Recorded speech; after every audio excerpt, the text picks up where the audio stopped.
உணவு சர்க்கரையை மெல்ல மெல்ல மெல்ல மட்டுமே ரத்தத்தில் கலக்கக்கூடிய உணவுல தலையாய உணவு வெள்ளை கொண்டக்கடலை.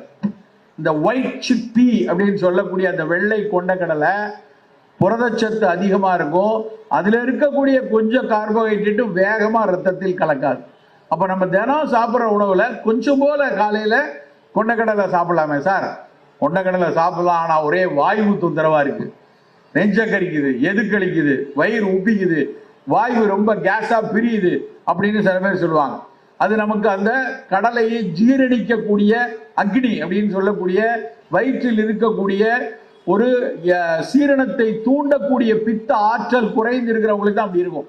அப்படி இருக்கிறவங்க அந்த கொண்டக்கடலையோட சேர்த்து சிறு இஞ்சி துண்டு, இல்லைன்னா அது மேலேயே புதினா இலை, சீரகத்தூளை அது மேல போட்டு வைக்கிறது, ஓமத்தூளை அது மேல போட்டு சாப்பிட்டோம்னா கண்டிப்பா அந்த அஜீரண தொந்தரவு, வாயு